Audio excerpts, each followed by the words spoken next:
Sacrifice is a belligerent fever dream. When this game was shown off at E3 2000, Rip City Hoss, it boasted that you were on the edge of imagination, and that is what we got. From the point of just starting your game, it is clear that you are in for something.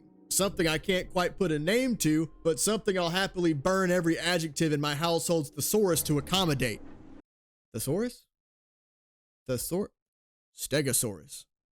Velociraptor. According to this neat article I found, this game's development commenced with just a team of 4 people over at Shiny Entertainment. Those 4 people ended up growing into a team of just under 20 people. With such a small team, the unified, ironclad focus of making an accidental delusion blaster of a game really shows through. Sacrifice is a game that has been a part of my life since I was young. We had it, as well as a couple other all-time great PC titles poking around on a shelf somewhere. Lest we forget, we also had the PC port of Halo Combat Evolved done up by Gearbox way before Borderlands. Ain't that something? As such, I did not have the same experience of stumbling across the game as many folks do here now in the current present frontier. I didn't get to experience stumbling upon it on either the GOG or the steampowered.com after one beverage-laden afternoon, observing all of the creatures that look like other creatures that got left in a microwave for too long, and then just going, hey man, it's $10. Now, this game has been wedged in my hippocampus like a Nissan Altima wedged into a school zone. It is a sphere of eccentricity haunting me and inspiring anger within my sternum every time I show yet another person this kingship of a game, only for them to either shrug indifferently or plead that they have never heard of it. And then I grab my crowbar. No, producer, I do not care. If it is good enough for Gordon Freeman, it is good enough for me. While it was admittedly promoted a fair amount, there are promo images everywhere that you can still find. The game came up against some adversity upon its release. Initially, it was kind of a difficult game to advertise for. Kind of hard to describe the concept. It doesn't really come across well in a 3-sentence blurb.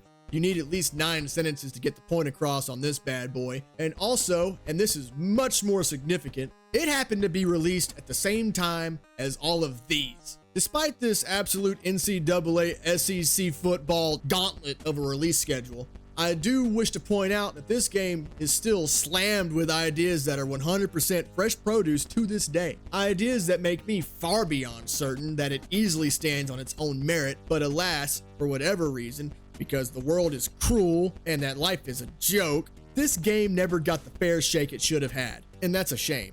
This is a game that occupies a little hyper niche in gaming where the developers decided, all right, we're going to do RTS, but we are going to stick you in the RTS. As I was doing my reading for this video, I found some interesting details about the different twists and turns that the gameplay went through, different variations and things that were ultimately changed before the release of the final product. One of these different variations that I've found would have included you, the player, having 4 different perspectives that you can juggle, throw, put up, and put down in real time, which I'm glad they didn't go that route because it would have amounted to you being an Archon with yourself, and I've played StarCraft. They're good, but they're a little tricky to use. Now, what they settled upon can still appear daunting at first, but make no mistake, despite the vocal linguini that I'm about to throw down, it's actually not complicated. First off, resource gathering. Your resource gathering here is pretty simple. The game wants you in the middle of the action. Ergo, you don't have to worry about building workers and watching a mineral line and looking out for Dark Templars. Okay, that's the last StarCraft joke for the next 5 minutes, I promise. You find a mana fountain,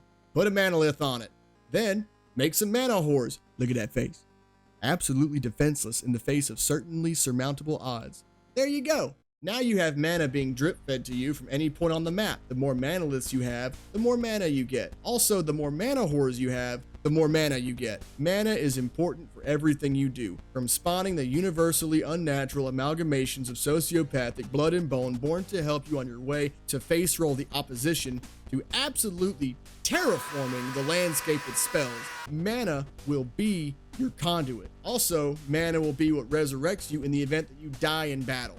Just get next to one of your mana whores or one of your manoliths, and bada bing, bada boom, you will come back rehydrated with a liquid IV in your fist, ready for battle yet again. Crunk ain't dead. The other resource that you have to deal with are souls. All wizards on a given map are spawned with a certain number of souls already in their possession. Additional souls can be gained either from your opponent's creatures or from dispatching of the comically unfortunate NPCs that may or may not exist on these maps. Look guys, I've played GTA, I've played Destroy All Humans, I know what happens to NPCs in video games, it's never good. Souls come in two types. You got blue souls and red souls, voltage and code red. First are blue souls. These souls belong to you. They either come out of your units when they die, or you could absolutely Shrek an opposing creature so hard that it jibs and then forfeits its soul to you. Brutal. While the latter is less common, it does happen. Some spells are actually specifically designed for it. Check this stratospheric cow-shaped tungsten death rod descending down at Mach Vishna on this poor feller's C1 and C2 vertebra. My reward?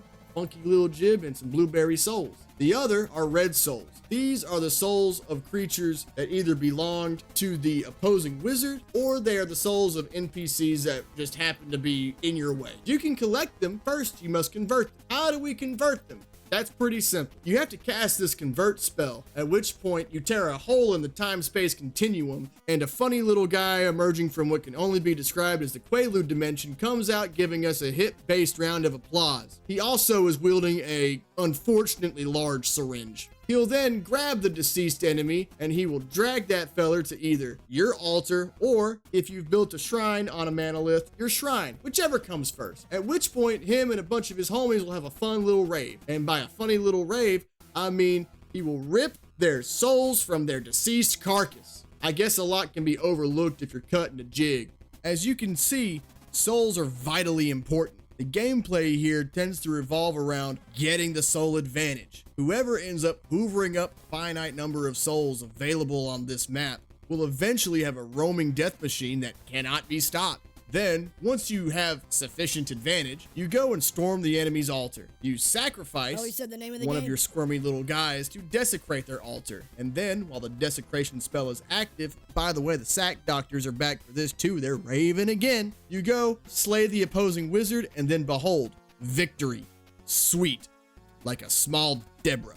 Another point of note is the combat. The game wants to give you the feeling of a commander on the field. The general, flailing to make a difference as opposed to the omnipotent hand of your country's defense budget like most RTS. The game gives you tips before stages. One of these tips is that the combat in the game ends up approaching more of a rock, paper, scissors approach. Melee counters ranged, ranged counters flyers, and flyers counter melee. But alas, below these three types, the game has subtypes that it doesn't just explicitly tell you about. So as opposed to a normal rock, paper, scissors event, you instead end up with a rock, paper, scissors, shotgun, tractor, backhoe, bobcat, 2001 Subaru Baja, Midnight Hardee's, Big Monster Burger type of deal, Five Guys, Manwich. More details to come later on this. Also, because I'm petty, this game also innovated that gesture control thing that Black and White ended up sucking up all the credit for the following year. I guess Peter Molyneux's cosmically sized god managed to black hole that. In this game, you play as player character. His model is named Eldred, but for what it's worth, no character in the game calls him that, and his text bubbles highlight whatever idiotic schizobabble you put as a name as opposed to his government name.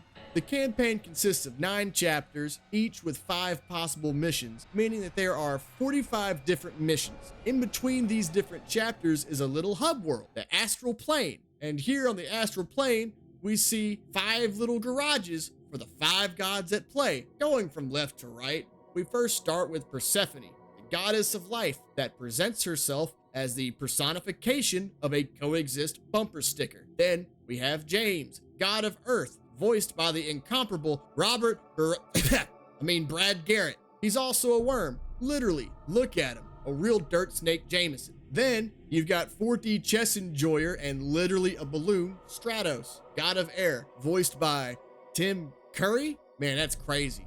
This game's VA budget must have been like a CEO Christmas bonus or something, cause wild. Next, we have Chainsmoker and total industry bro, Pyro, the god of fire. Man's all about sticking a factory somewhere, and you know what? Admirable. Get your money up, not your funny up. Lastly is total edgelord that would totally have had a mayhem poster in his middle school bedroom, Charnel, the god of death or slaughter. I don't know, but he likes when living things get promoted to living int. That's his whole thing. Whatever, he's on the cover art. Here is where the dialogue starts shining, a strength of this game. Relentlessly quotable and a masterclass in engrossing speech, the voice acting is superb. And even if the gameplay was just simply Subway, i.e. belligerently mid, I'd still boast, ramble, rave, yelp, blunder, and bust down mine and your neighbor's doors just to show off this dialogue. It is twacked out. It is a literal cheat code. Check it out. Would unleash a maw of doom, right? Except Persephone. What good is a holy warrior without a holy war? How like you, Charnel. Myself, I would sooner suspect Charnel. You do have a certain taste for destruction, don't you? And then Pyro's kind of power-hungry, come to think of it. He might hatch some half-baked. Oh, the worm speaks. Look here, if anyone needs outside help, it's you pathetic, jiggling mass of goo. Oh, really? He has a point. Here in the hub world, you get to run around and hear what the gods have to say. After they have invariably gotten done bickering back and forth, you then get to scamper to each one of these 5 garages and let them pitch to you what work it is they have for you. After hearing what they have to say, you then get to stumble haphazardly into the blue portal of gainful employment, and off you are to go do someone's dirty work. Now, as we move forward, I will warn you that I'm about to babble in depth about my most recent playthrough that I recorded for this very idiotic video. So if you wish to avoid spoilers for a game that is well past drinking age and is barreling towards a quarter-life crisis, then by all means, leave the video. But if you wish to stay, well then put your seatbelt on and let's have at it. The campaign commences with the camera panning across a battle-scarred wasteland filled with the deceased and the other less strategically foolhardy, or in other words, a mid-2000s Walmart the morning following Black Friday.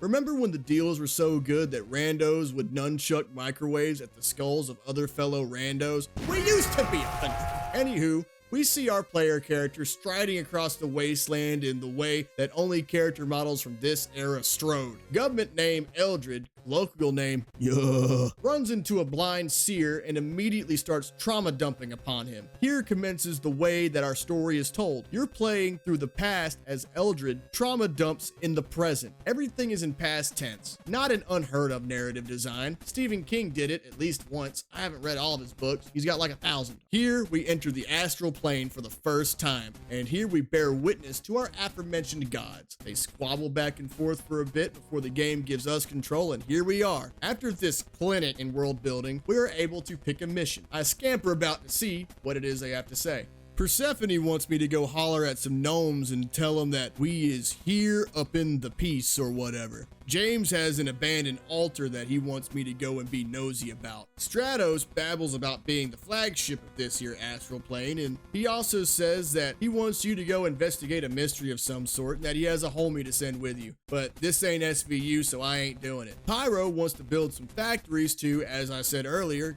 get his money up, but there are some tree huggers in the way or something. He promises to enrich all who hang around, and while I appreciate a good 401k as much as the next guy, it ain't a pension, so I pass on him. Charnel says he's got a feller that appears to have gone AFK and that we need to go and drag him back to the correct line of thinking, and by God, the thought police is the perfect level of dystopia for me, so I jump right in. Here in Mission 1, we are told that we are here to free a guy named the Ragtime Man.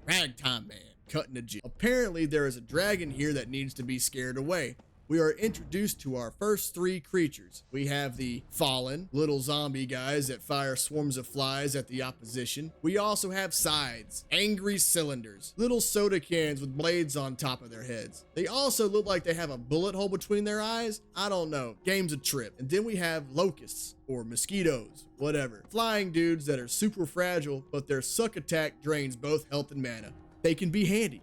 Also, they fly. We also have Gangrel, our resident super angry cylinder. This game does the typical RTS thing where it takes a regular unit and beefs it up, gives it some Slim Jims and some jerky links, and calls it a story unit. That's what this guy is. Don't let him die. though he shouldn't here in this first mission. This mission revolves around hoovering up the local souls like a good old Dyson and converting them into fallen to scare away the local dragon. Then you can use Gangrel, our resident super angry cylinder, and free the ragtime man. Note that the description of this mission is only maybe 2 grammatically poor sentences long, yet me playing through this mission took me at least 15 minutes. This game can get long-winded. Here before mission 2, our friendly neighborhood Nostradamus from the game's opening cutscene is here, and he gives us a prophecy. He says that things are about to go poorly. Stock prices are about to hit the bricks. But when this happens, a stranger is going to show up with some duct tape and some Flex Seal and stitch it all back together. After he gets done saying his spiel, the gods commence to start antagonizing each other pretty good. But once that is done, I get to see what jobs they had for me. Persephone wants me to try and make a pact with Stratos.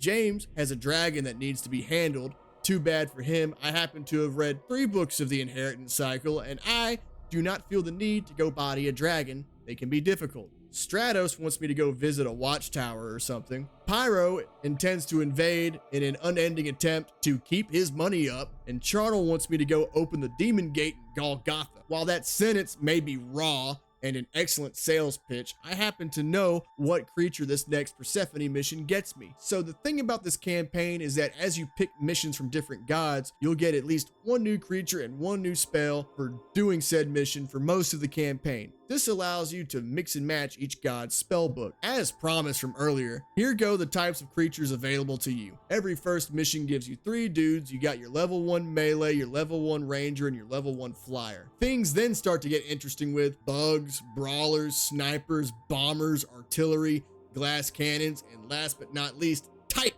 And considering the fact that Charnel's next creature is a leprosy armadillo and that Persephone's next creature is a heel beetle that happens to be my favorite support unit in the game, I go with Persephone. Here, we are introduced to the aforementioned heel beetle. It's a beetle and it heals. Government name's Scarab. It's a bug. It doesn't matter. It is a bug. His name's Scarab. He's a beetle and he be healing. He's awesome.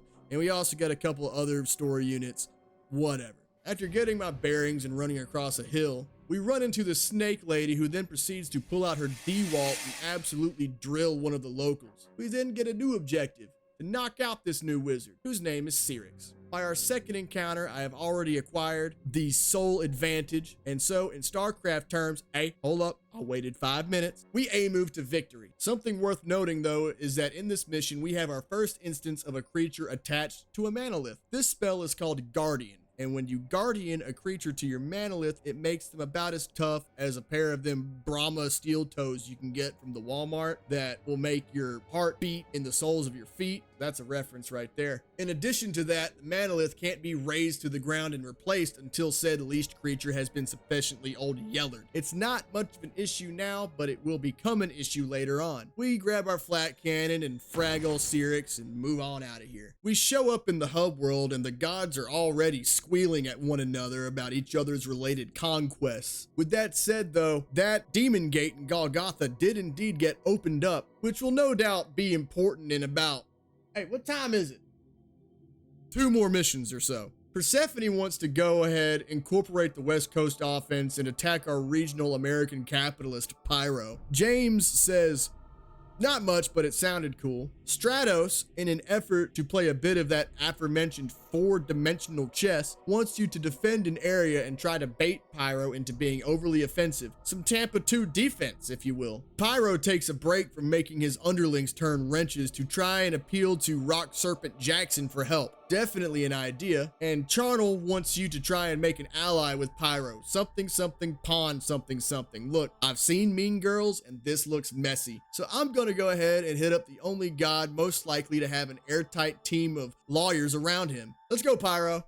In this mission, we are introduced to the Fire Fist, brawling units stuck with an unfortunate respirator full body outfit combination that do fire damage when attacking. We also get an ally in this mission. Name is Sorsha. A tad unusual. Allies don't happen often in this campaign. As we approach to try and broker a peace with God Stone Marble Nope Rope Jimothy, one of our Fire Fists commences to do that thing that Vanderbilt football does when encountering a top-ranked Alabama football team and consequently blows up the deal. So now we're stuck with waging war. That's a topical joke. I just single-handedly dated this video for years to come. How wonderful is that? After a bit of discombobulation, because a bunch of my guys scurried back to my altar during a failed peace deal, we simply brute force our way to victory. Also, we get a boon. I jump for a boost in magic spell resistance. Seems like it could be important. Next job. Mithras says some stuff during the loading screen about how mortals bear the brunt of the gods being at war. I feel like System of a Down sang about this once upon a time. Then we cut back into the astral plane where once again Pyro is being based. I seen him all around the glebe, rallying folks with talk of the prophecy of Mithras and some fellow Asher who'll save 'em all. Enough of your womanish whining. James warns of a feller named Jadugar who's off doing cult leader stuff, and speaking of some omnipotent benevolent presence that will save them all, brought to you by Flavor Aid. We go around the room and Persephone wants to seek out old Jadugar to see what's what. James desires to take a hatchet to the head of his opposition. Stratos desires for you to defend home base. Pyro, in all of his infinite efforts to be the type of CEO that Rise Against writes songs against, he wants you to steal future employees from James's homeworld, and Charnel's just aggravated that others think they are a bigger threat than he is. On brand. Never change, Haas. I am in the mood for violence, so I hit up Sand Noodle Jim Bob for work. We stumble into the glebe, and we are introduced to our new artillery unit, the Flummox. He moves at the speed of erosion. However, he does yeet boulders at the opposition with Sex Panther accuracy. We are told that the Ragman is here, bounding about and terraforming the landscape, and that just simply won't do. Thankfully, he has no altar, so all we've got to do is run over to him and pull his pancreas out of his ears, and the mission will be completed. By the way, you recall that demon gate from a couple missions back? I could scarcely describe the horror of what came next.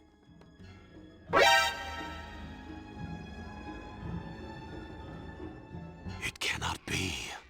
Marduk.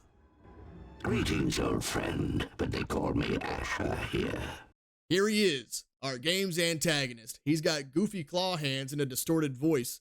He's got to be our big bad, right? Anywho, with our new groundswell spell Erupt, we soldier forth, obliterate the Ragman, and also Sorsha was here, so she had to get banished too. We get a quick little expo dump about how LD here divided his homeworld by 0. He was a powerful man who had made many enemies. He summoned a demon to try and bail him out of the tight spot that he had found himself in, but the demon was too powerful, too good at the Rubik's Cube, and his homeworld did that thing that cereal does when it sits in milk for too long. It fell apart. And that demon, by the way, was none other than old Shrimp Fingers himself, Marduk. Cut back to the past, and by this point, I have thoroughly pissed off Pyro and Charnel enough that they won't even come to me and offer me work. Cowards. Persephone wants me to hit up Golgotha and blow up the aforementioned demon gate. Gnarly. James wants me to go save his farmers. I guess our resident Banana Republic enthusiast Pyro is Banana Republicing all over James's people. And Stratos wants to attack Pyro's borderlands. I'm in the mood for abusing some Emulek, so I'm off with Persephone to go level a demon gate. We roll into Golgotha waiting for an assist from Stratos' wizard Abraxas. As the mission starts, an edgy-looking confetti floater fella comes up and says, "Dog, we summoned another demon to fight this demon. It's all good." But Eldred ain't having none of that, so now the war is on. The demon has taken root within our super angry cylinder from Mission 1, and you know this is a real problem because his whole color scheme has changed. They have touched the trim. Also, he can't be hurt until the demon gate is destroyed. Lame. We're also introduced to our next new guy, the Gremlin. I don't like him, but it's probably because I'm bad at the game and can't figure out how to use him effectively. Yeah, I'm sticking with that. After stumbling about the mission and falling victim to a tad of friendly fire, we get Acheron banished, and then go to render the demon gate all cattywampus and sideways. I groundswell the dudes in front of it, and then distract Super Saiyan Gangrel long enough for the demon gate to be changed from a super angry face to merely a disappointed frown. Now the super angry cylinder is weak, but alas, we have a twist!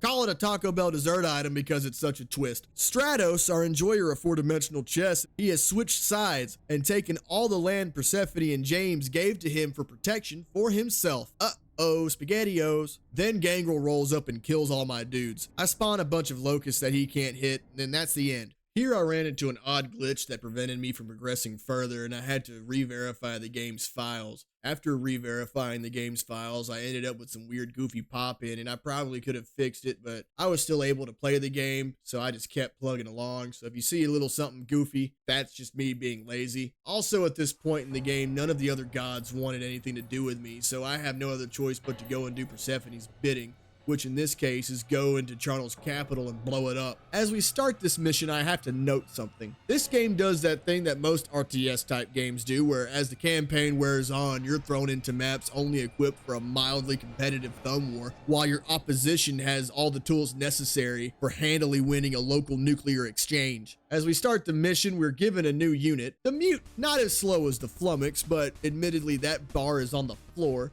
He's still a little fragile. They're also sad. In as much emotional distress as a middle schooler that just heard Ohio is for lovers for the first time, we also get Toldor. Toldor is my favorite. This mission takes a long time. All the missions from this point forward are truly an investment, complete with compound interest in everything. But that does make it nicer when you finally achieve the victory and can go do something else. After a few small skirmishes, we find that Syrinx is here. I'm trying to desecrate her altar, but while I'm doing so, someone bum rushes my base to desecrate my altar. As such, I have to scurry off to try and stop the sack doctors in their accursed rave. Then I fight my way all the way back to try and banish Syrinx again, and by God, I feel like I'm 6 hours into a 30-minute job. All I want is a hug and some pizza rolls. Is that too much to ask? After I finally dispatch Cobra Lady, Charnel offers me the chance to defect, but I tell him nuh-uh and move forward with the task at hand. I scamper about, wait for my artillery units to catch up. Good God, they're slow. And then I find the super altar,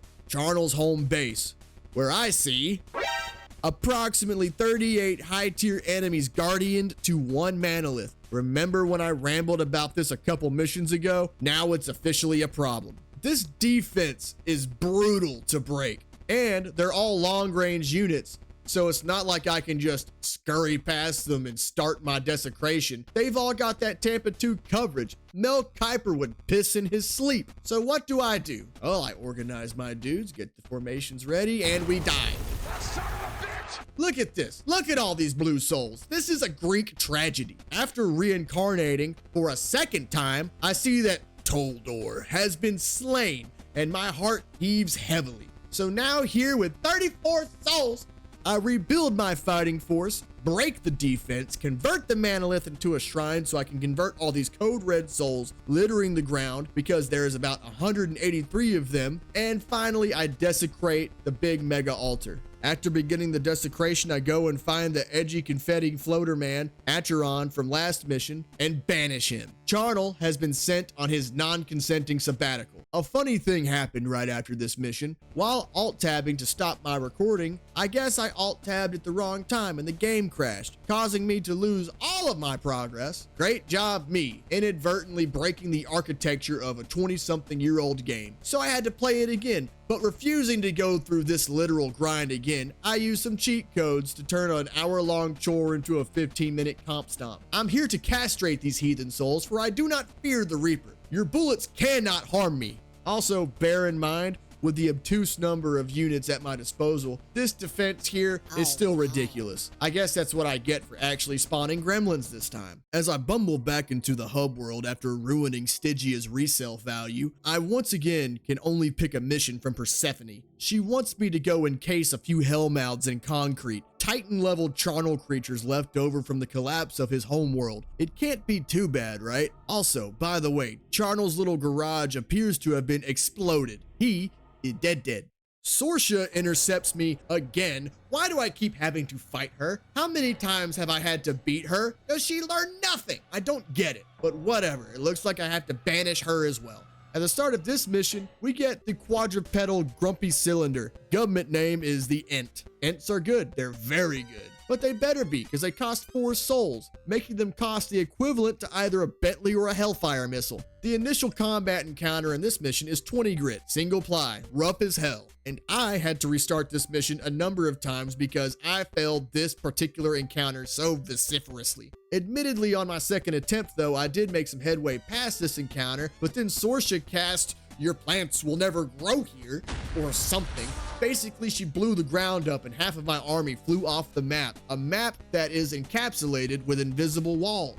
8 souls erased. Apparently, despite the fact that we have invisible walls, if you're 3 inches off the ground and list lazily to the left at the wrong time, it's done with. After several more failed attempts, I finally get the hang of the situation and storm across the field and absolutely pancake blast Sorsha. Pancake blasting, I guess, is brought to you by Waffle House. I also lost Toldor. Again, rippin' shakaroni. After this is done, I go and clumsily dispatch of the Hellmouths. Bit of a drag, but thankfully not too difficult, just time consuming. Fun fact though, while killing the Hellmouths, as I said, didn't take long, I, through the violent and vascular nature of muscle memory, inadvertently milked the hell out of this mission because I did that thing you normally want to do when you kill an enemy and try to convert its souls. But since the convert spell causes the sack doctor to temporarily resurrect the enemy long enough for them to drag it back to your altar for conversion, it meant that this mission didn't end until all of their souls were ripped from their carcasses. Flashback to the present, where Eldred and Mithras are still going back and forth, breaking up the story that Eldred has clearly been telling over the course of my entire playthrough. Poor Mithras, he just wanted to chill out in the rain. They say some back and forth, it's cool, whatever. We cut back to the past in the astral plane, and once again I can still only take work from Persephone, and she tells me she wants me to go to Pyro's capital and attempt to broker a peace on account of the crab-handed Thanos that's running about. Alright, fair warning. This is the mission that I have the most to say about. If you've already eaten your predestined YouTube meal, by all means, go make another one. So you show up in the land of Pyroborea, where the soul is desolate, the palm trees paradoxically manage to grow, and there is sand everywhere. Also, the sky is on fire. You know what? You're in Florida. You are in Florida. At least this is how Florida makes me feel. I'm 2 for 2 on going to Florida and getting burnt. Crab Island and Four Loko do not mix. I come back looking like a stop sign. We show up and Pyro basically tells us that he lured us here so he could jam us down his garbage disposal. Lame. As I frantically tried to assemble a fighting force with but only 8 souls, and the imp that showed up with me, an important NPC flees my direction to lay out exactly why this mission is such a hemorrhoid. You see these blasted 70-foot tall towers of horrific tower defense? They're called magnifiers, and they absolutely melted my brain as a kid. Granted, the NPC may tell us a good way to attack them, but as a youngin' and still as an adult, it tesseracts my brain into discordance. Their vision is insane, they one-tap whatever they hit, and they hit scan. So not only do you have the frustration of being hit with something undodgeable, there's also a bunch of pixels to go along with it. There is no way to avoid them if you wish to try and break the absurd defensive measures at the final altar that you have to desecrate to beat this mission, at least not one that I've found. Either way, this mission is like road rash for your blood pressure. It is also an hour-plus long slog because of this. Get your Pedialyte ready, you're gonna need it. This mission consists of fighting 2 wizards because the big homie altar with the big murder towers in front of it just aren't enough. Sorsha's back, she never learns this lesson. It's her and Ambassador Buddha, Pyro's champion. Since Buddha's altar is, once again, as I said, behind those magnifiers, I decide that it would be in the best interest of my mental health and my landlord's property value to attack Sorsha's altar first. Once again, your quality of life on this level will be determined by how well you handle this initial conflict. You either scratch past it or you just die.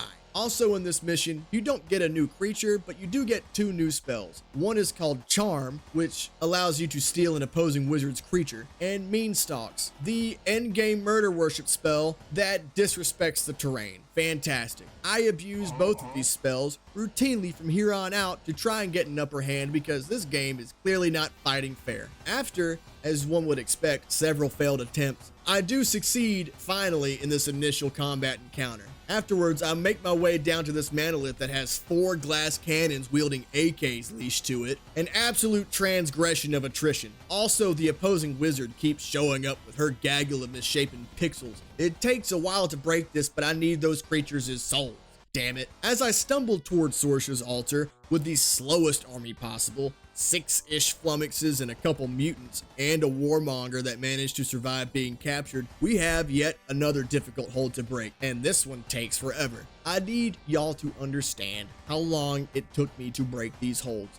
Granted, I may just be corrosively bad at this game, that simple things take forever, but I could literally go AFK, read all of the good books in the Dark Tower series. That's the first 3. Don't come at me about Wizard and Glass, it's ass. And after reading these 3 books, I could come back and see 0 movement in the battle lines. Not to mention the times where my units die right by this obtuse manolith and I get blasted trying to reacquire my souls. Violence. After 37 hours approximately of gaming my heart out, I break through and I desecrate Sorcerer's Altar, and then I ready myself for the frustration to hit the next tier. So, the Magnifiers, aside from being a war crime level pun, it is every bit as frustrating as I'm making it out to be to deal with them. And there is a reason I knocked out Sorcerer's Altar before attacking these. I spawn a militia of angry cylinders to rush the base of these infernal contraptions with, because they have enough range to see into the next nearest country. Half of my angry cylinders are dead by the time I get there. And as I'm halfway through knocking out the Magnifiers, 2 of them are done, I notice Ambassador Buddha approaching the corpses of my cylinders that just weren't angry enough to make it. And now things are getting tight. Obviously, I need to defend my Blueberry Pop-Tart souls. This ends up causing a number of resets because as I try to run to my defense of these souls, I am gatted down immediately. And if I'm dead, that means he can convert my souls and I lose the advantage. And I just played for at least an hour trying to beat Sorcerer, so we're not going back again. Once I finally get things to go my direction, I run and hoover up all of my higher level creatures that I left way over here because he's booking it to my crib and he's leveled a couple of my manoliths. While rebuilding a manolith at my base, he attacks me with a volcano! Good argument. Unfortunately, I have a bomb. After regaining what was lost and converting all the heathen souls I could acquire from his units that just didn't make it, it's time to try this again. Slowly, I fight my way to just outside the range of the Magnifier, and I take 2 manoliths along the way. I also get attacked by yet another strategic Kratatoa. Also, at some point, he tried to desecrate my altar again. I get it. Hail Mary. I get a whole gaggle of Fallens and charge the base of the remaining 2 friars, punching the air as I go the entire time. After breaking those down, I go and I grab the rest of my army and move forward to destroy the opposition. Now, finishing him off takes a while, but it is within my grasp, thankfully, as long as I don't just throw the game. I have an overwhelming soul advantage, so at this point, the massive biological abnormality flanking me is bluntly comical. The homies and I bum rush his base, loot all the cool Lego sets, and then I clip Pyro's altar into the stratosphere and welcome a hard-earned victory. Here in the astral plane, we see the ruins of Pyro's effigy, ashen like charnels. And here, James is actually offering us work. Persephone wants me to go and slay Stratos just as I slew Pyro and Charnel, and you know what? I'm tired, man. Bump that. James, on the other hand, wants us to rebuke an attack on his home altar so that one of his other wizards, named Charlotte, can have enough time to find our evil little centaur from before. I go with James, as Persephone has ran me ragged.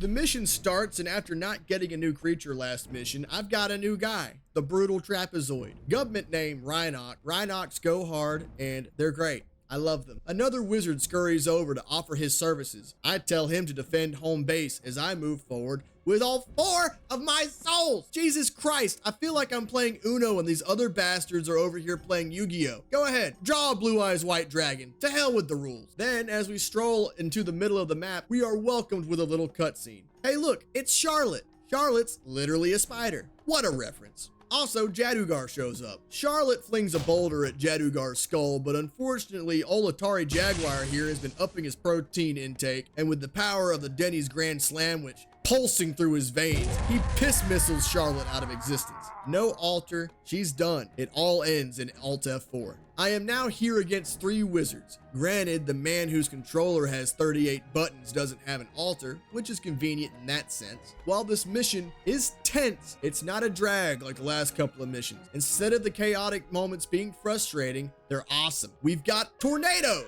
This is a true and proper penultimate level. Frantic, chaotic, fun, and challenging. Everything you want. It is the apex of what makes this game as good as it is. After winning the initial engagements, you know the drill. Sing the song of tooth enamel and concrete to your opponents as you knock them away, forward unto victory. After banishing the final wizard, there's some speech about what happened to Stratos. Apparently, Stratos was found slain in his homeworld, thought to be splattered by Marduk. While narratively convenient, it is also brutal. It puts our big bad guy on the same god-butchering tier as you, and now I feel pressure. We return to the present with Eldred and Mithras once again going back and forth. After a few excellent exchanges, Behold and be enlightened.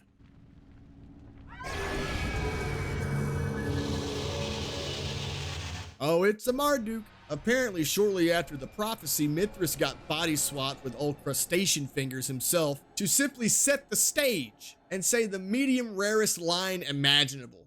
I am the embodiment of all creation's ills, and my purpose is but a simple one: to annihilate all that is unworthy, all that is a reflection of myself. Guys, that ain't just rare. That's unheard of. So, for some basics on this fight, there are a couple of things to note. Number one, Marduk has no altar to desecrate. If you kill him, he just simply and stubbornly returns. Number two, he has an obtuse number of boosted stats and spell resistances. I'm not gonna even start to read them because my brain will go smooth, but it's a lot and it's dumb. Number three, he has a full Charnel spellbook as well as the ability to summon creatures outside of Charnel spellbook, and most importantly, he can collect red souls, meaning he'll just swagger jack your blue souls if you're not diligent. At least this time the game was open and honest about not playing by the rules. Wanted to fight him, there he is. All I can tell you is he probably doesn't have to play by all the same rules as you. Don't even bother looking for an altar to desecrate. Now, just as every other late game mission in this campaign, you've got to make it past the first encounter, which in this case is quickly barreling through my teeth. One time, this guy bum rushed my base, avoided my mean stalks, summoned literally death, and just desecrated my altar all quick and whatnot. Never stood a chance. Once I get my bearings straight and I'm able to fend off his initial onslaught, mostly because I stole a silverback from Mesopotamia's daddy, we now enter the crux of this mission. There's a big, there's a thing in the middle of the map, and in order to make it vulnerable, you need to destroy all of Marduk's manoliths that surround it. As such, the first couple manoliths are a discordant melee, for no one has the soul advantage. The second manolith was particularly brutal because they took my silverback, slain in his prime. I couldn't even get him on my health insurance yet. Ridiculous. But as you would expect, as I hoover up the souls and I become more formidable, I eventually own all the manoliths. And now I am able to go and take out the megalith? That's a rare whiff on a name in this game. Anyway, I go up there and I kill that, then I pull out my flat cannon and I frag Marduk real quick, and there it is. You saved the world, and Eldred has corrected his most grave mistake. Something, the endless circle, all of you have died and now I'm God. Or whatever Signs of the Swarm said.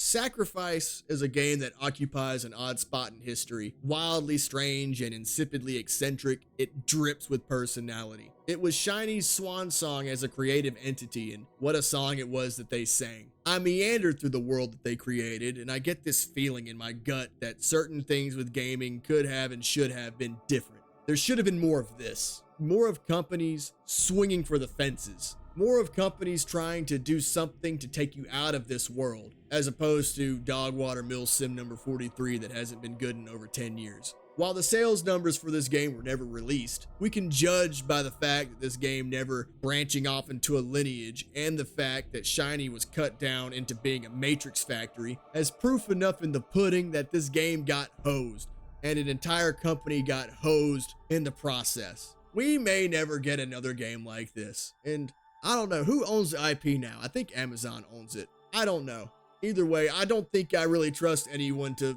bring this game into the modern era, into the present day. But I would love to see someone try. I just want more people to get chucked into a tornado like we did back in the day.